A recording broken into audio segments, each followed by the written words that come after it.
नमस्कार दोस्तों। आज काम की बात कार्यक्रम में हमारा विषय है राइट टू सेक्स और सेक्स एजुकेशन। आज भारतवर्ष में राइट टू सेक्स की अत्यंत आवश्यकता है और इसके साथ ही सेक्स एजुकेशन की भी आवश्यकता है। लेकिन भारतवर्ष के लोग सेक्स नाम के शब्द से ही शर्मिंदा होने लगते हैं। वह समझते हैं कि यह एक प्राइवेट विषय है।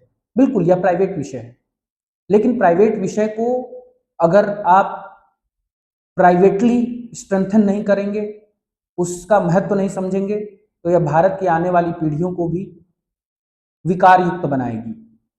आज के समय में आप सभी देख रहे हैं कि बहुत सारे सेक्सुअल इश्यूज युवाओं के साथ जुड़ रही हैं, जिसका मुख्य कारण यह है कि उनके पास सेक्स एजुकेशन नहीं है, काम शास्त्र की शिक्षा नहीं है।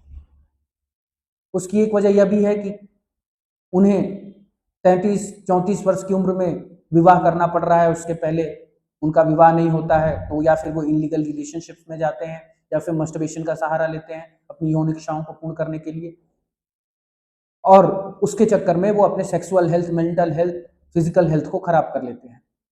भारत वह राष्ट्र है जहां पर आध्यात्म को सेक्स के आधार पर समझाया गया है। शिवलिंग आप देखिए, वहां पर आध्यात्म को सेक्स के आधार पर समझाया गया है। कितनी स्वतंत्र विचारधारा भारत की थी। भारत में राइट टू सेक्स की व्यवस्था थी।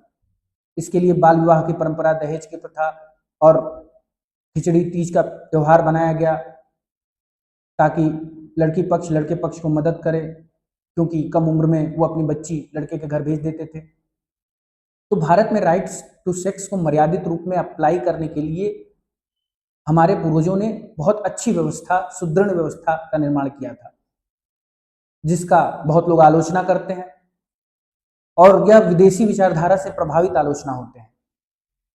जबकि भारत में राइट टू सेक्स को सबसे पहले समझा है, सेक्स एजुकेशन को सबसे पहले पढ़ाया है। काम शास्त्र भारत में एक व्यापक शास्त्र के रूप में विकसित है। काम शास्त्र, कामा सूत्र, ये सभी चीजें भारत में उपस्थित रही हैं, लेकिन आज के समय में युवाओं को इनकी शिक्षा नहीं प्राप्त हो पा रही है। फिल्मों के द्वारा भारत में मास्टरबेशन प्रमोट किया जा रहा है, जबकि मास्टरबेशन सेक्सुअल हेल्थ को बहुत ज्यादा इफेक्ट करता है, मेंटल हेल्थ को इफेक्ट करता है, फिजिकल हेल्थ को इफेक्ट करता है।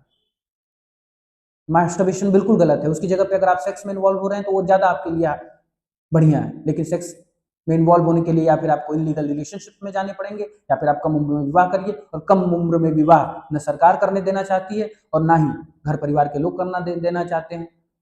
दहेज प्रथा की व्यवस्था को खराब कर दिया गया है, तीज खिचड़ी की व्यवस्था को खराब कर दिया गया है। तो या फिर आप मर्यादा विहीन होकर राइट टू सेक्स प्रोवाइड करिए या फिर मर्यादित होकर राइट टू सेक्स को प्रोवाइड करिए। दोनों में से कोई एक चीज करना पड़ेगा। मर्यादित होकर अगर राइट टू सेक्स प्रोवाइड करना है तो आपको बाल विवाह की प्रथा को समझना पड़ेगा, दहेज प्रथा को समझना पड़ेगा। अगर अमर्यादित करना है तो इनलीगल रिलेशनशिप खुला ऑप्शन है, लेकिन वहां युवा एक से अधिक पार्टनर्स के साथ संबंध बनाते हैं, वो भी सेहत के लिए नुकसानदायक है। वहां संतुष्टि जैसा कुछ नहीं है। तो इन सभी समस्याओं को देखते हुए मेरा यह मानना है कि राइट टू सेक्स प्रोवाइड करना चाहिए और मर्यादित रूप से ही होना चाहिए, क्योंकि भारत मर्यादाओं का राष्ट्र है।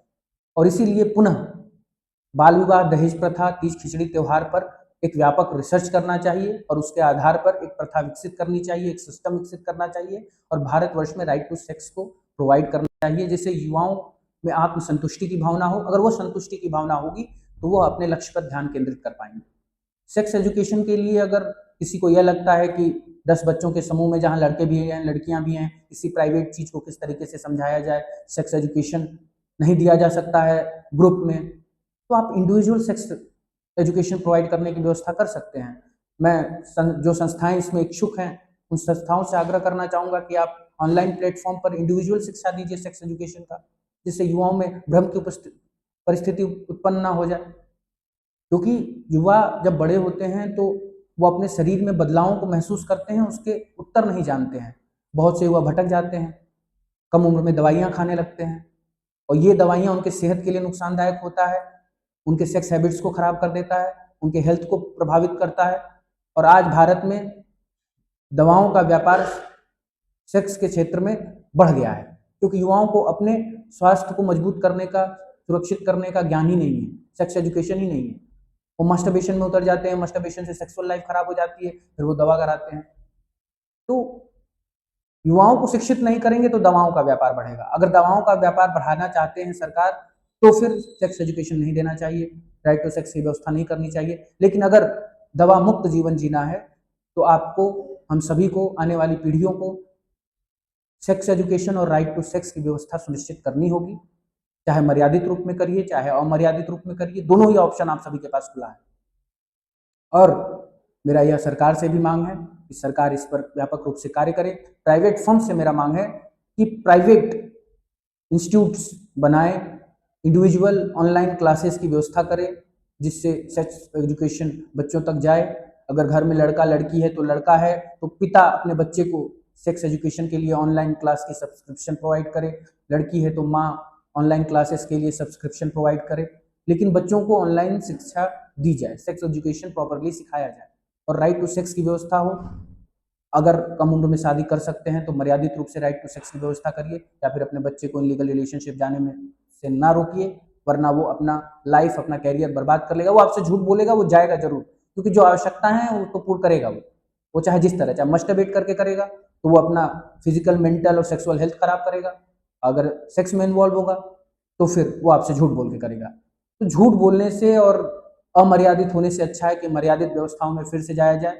थोड़ा सा पीछे जाने की आज आवश्यकता है, क्योंकि हमारे भारत के पूर्वज पूर्व कालखंड में मर्यादित रूप से राइट टू सेक्स भी प्रोवाइड करते थे और मर्यादित रूप से सेक्स एजुकेशन भी प्रोवाइड करते थे। इसीलिए हमें अपने पूर्वजों से शिक्षा लेते हुए इस पर व्यापक रूप से कार्य करने की आवश्यकता है। इसी के साथ आज का विषय समाप्त होता है। धन्यवाद।